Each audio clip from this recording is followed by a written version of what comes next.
Hi, and welcome to Watch It Played. My name is Rodney Smith, and in this video, we're going to learn the 1 to 4 player game, The Hobbit, There and Back Again, designed by Reiner Knizia and published by Office Dog, who helped sponsor this video. Whether feeding an army of dwarves, avoiding trolls, or answering riddles in the dark, your life as a hobbit is not turning out the way you expected. It was meant to be a life of comfort and ease, but now a wizard has you going off to steal gold from a dragon. In this game, you'll be playing through scenarios representing the adventures found in the classic tale of The Hobbit. Each is its own unique, complete game, and you can play these in any order as often as you like, but for your first game, they recommend playing them in order. While every scenario shares the same general rules, they also each have their own unique rules, giving you different challenges to overcome in new ways when you play. In this video, we'll go over all the rules you need to know to play the first scenario, known as an unexpected party. And that will set you up to learn the other scenarios as you're ready to explore them. So, join me at the table, and let's learn how to play. To set up for the first scenario, in a central area, create a supply of these sword tokens and these 5 white journey dice. This black die, along with the bread and pine cone tokens, are only used in later scenarios, so you can leave them in the box for now. In this video, we'll assume we have 3 players, and we now give each of those players one of these adventure guides and an included dry erase marker. Then have each person open to the first scenario, titled An Unexpected Party. And that's the setup. In The Hobbit, There and Back Again, dice will be rolled and collected by the players in order to draw paths on their map and collect items to achieve objectives that will help them score points. Have the most points by the end of the game, and you win. In an unexpected party, there are 12 of these dwarves that you'll be trying to guide to Bilbo's home here, known as Bag End. And you'll do this by drawing paths to connect them to any part of this area's red outside edge. You'll also gain bonus points if you've prepared some bread for their arrival, and extra points if you can guide these Thorin and Gandalf characters to Bag End as well. The game is played over a series of rounds, and in the first round, you randomly pick a first player.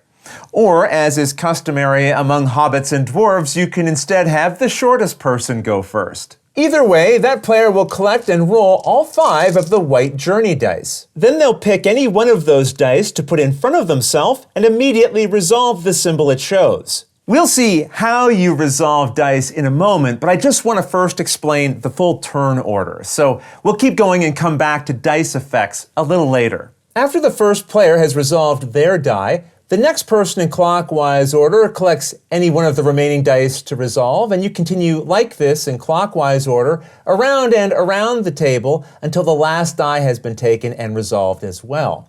In this way, as you can see, some players will have gained and used more dice than others during the round, and that's okay. Because after the last die has been taken, the round is over, and the person who would have been next in the turn order becomes the first player of the next round. So they collect all of the dice, roll them, and then collect the first die of this new round, with turns continuing around the table just as before. With the first player changing each round, the number of dice each person gains and uses during the game will even out.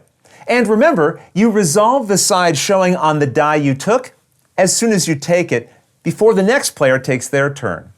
Each die has a unique combination of symbols on their sides, which you'll find shown in the rulebook and here on screen. So with that in mind, let's see how you resolve each symbol you might collect. 3 of the dice have various combinations of what are known as path actions, and all of these follow the same rules and allow you to draw the size and layout of the path they show on the map in your adventure book. These paths are made up of 1, 2, or 3 squares, and each square represents a potential square on your map. For example, if we were resolving this die, it shows 2 squares, so its path would be drawn within 2 squares of the map. This side shows only 1 square, so it would be drawn into only 1 space. As we mentioned earlier, each scenario will have its own unique rules, and these will be found within a 2-page spread of the rulebook dedicated to that scenario. And these will include instructions for where your paths can begin. In this case, we're told that a path can always be drawn from any of the guests' squares. The guests are any of the 12 dwarves, which have this icon, along with Thorin and Gandalf. So if we wanted to draw this shape, it could begin from this dwarf space, meaning it needs to start from any one of its sides. And then we must draw the full shape of the path on the die, using as many spaces as it shows. Perhaps like this. Now I say perhaps because you can rotate the shape in any way you like before drawing it, and even draw the mirror version of it. For example, instead of drawing the shape as we did, we might instead imagine the mirror version of it and draw it this way. Just be aware, when drawing your path, you must draw the full path, but you are not allowed to enter a space that has a thick line bordering it like we see around the various guests and around Bag End. So if we were drawing this path, we could not start here and draw it this way, as it would force the path to enter this space. And if you make a mistake when drawing, just erase and start over. When you collect and draw your second and all future paths, again, you must either connect it to any guest, as we saw before, or have it touch any one of your previously drawn paths. For example, if I gained this shape next, I might draw it here. This would be valid as it's connected to a guest. Or I might instead draw it connected to this path, extending it this way. You may also draw it so that it simply crosses a path you had previously drawn. So if we had this path already and we were resolving this path action, we could draw it this way. Paths can even connect by overlapping each other.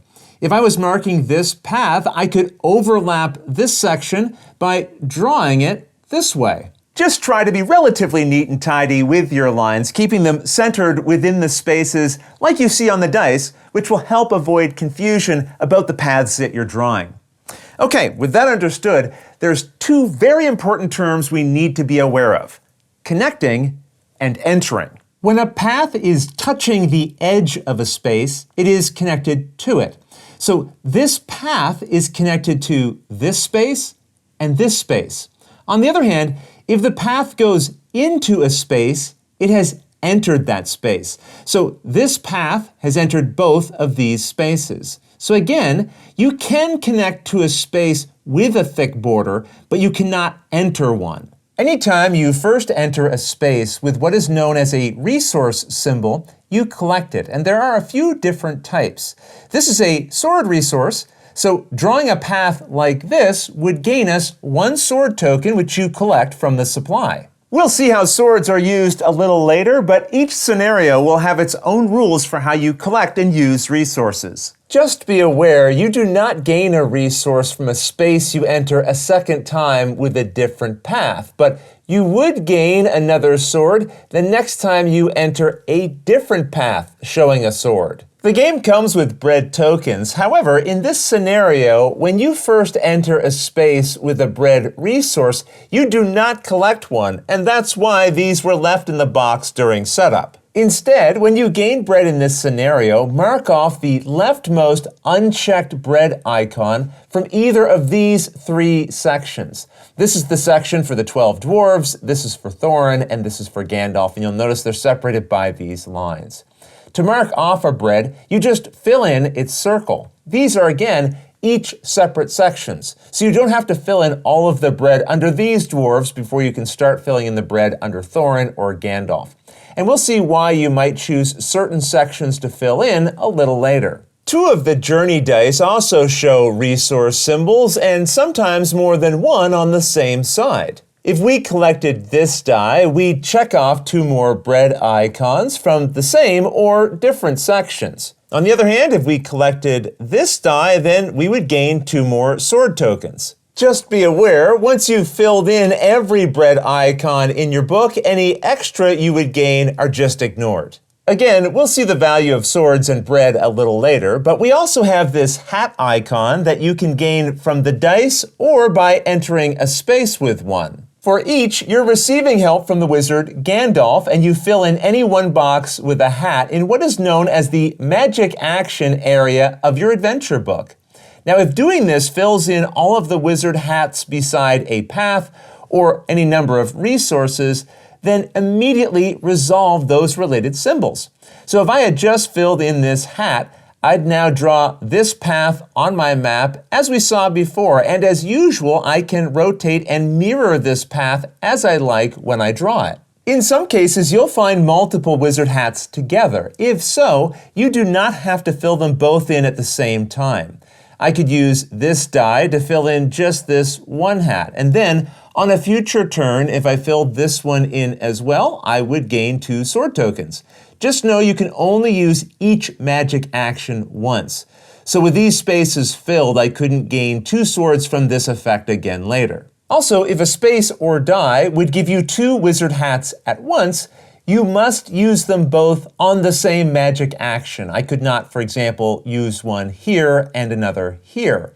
But I could fill in both of these spaces together. Now let's assume it's later in the game and I had this space marked in, and then I gained 2 magic hats. You can use 2 hats on a die to fill in the remaining space of an action, but you ignore any extra hats you gained that you didn't use. This brings us to what are known as the Burgle Actions found in this area of your book, showing this symbol. On your turn, when choosing a die, you can ignore the symbol showing on it and fill in any one of these open boxes to instead resolve the symbol to its right.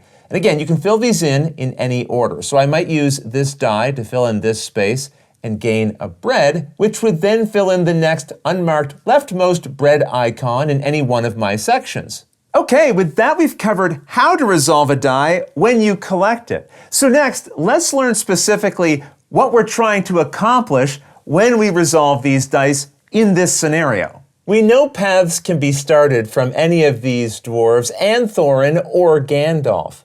You'll want them to ultimately connect to Bag End, but your paths can be as long and as inefficient as they end up being, and that's okay. This path is long and windy, but it connects this dwarf to Bag End. However, paths do not connect through a space showing a guest. In other words, even though this dwarf is now connected to this one, which is connected to Bag End, this dwarf is not connected to Bag End. Its path comes to an end right here. In other words, paths do not automatically carry through guest spaces. But if we later drew a path this way, now we can trace a path connected from this dwarf all the way to Bag End. Either way, when you connect one of these types of guests to Bag End, you immediately mark off the circle in its space on the map, and also the circle of the leftmost dwarf on this row of your page. And then you circle the value showing under it as well. These are the points that you'll score at the end of the game for guiding this dwarf to Bag End. Now, anytime you mark a dwarf like this, you also immediately check to see if the bread icon under it has been marked. If so, this means you have a meal already prepared for this dwarf, and they now eat it, allowing you to score this bread by circling the value under it as well. Now, if you connect a dwarf to Bag End, and it does not have a bread icon marked off below it, then you mark that bread now, but cross off the points showing below it. You will not earn those points at the end of the game. Now that said, the next bread you gain will mark off the next available bread icon as usual. So now if we connect another dwarf to Bag End, we would mark off this space, circle these points, and these as well. Be aware, you may draw a path on your map that causes several dwarves to arrive at Bag End at once. For example, if I gained this die and drew its path here, I've now connected 1, 2, 3, 4 dwarves to Bag End, and I've gained a new bread. Always resolve any bread you gained from a path first, so we mark that now, and then we mark off the next 4 dwarves like this, and of course we circle the points underneath of them as well. We had meals prepared for the first 2, so we circle those bread values, but the last 2 went hungry, so we cross off both their bread icons and values. Hopefully we'll gain some bread before we connect our next dwarf to Bag End. On our map, we also have Thorin. If we connect him to bag end, which this path would do, then we mark off the space here, as well as the space on his matching icon here. Then we circle the points showing below him. If you also have both of the bread symbols below him marked, then you have his meal prepared for his arrival and get to circle this value. If you have neither or only one of his breads marked, instead cross them both off along with the points below them. You will not earn those at the end of the game. Also, Thorin has a gold icon in his space known as a glory point objective, and you'll find these in other scenarios as well. If you are the first to complete his related task, in this case connecting him to bag end, you circle this value, and each other player must cross it off. They can no longer earn those points. Now, I should mention, you circle this for being the first to connect Thorin to bag end, even if you didn't have a meal prepared for him to eat when he arrived. Also, although only one player can earn the glory points from Thorin's space, other players can still connect him to bag end later to earn the points that he has here and for the bread under him.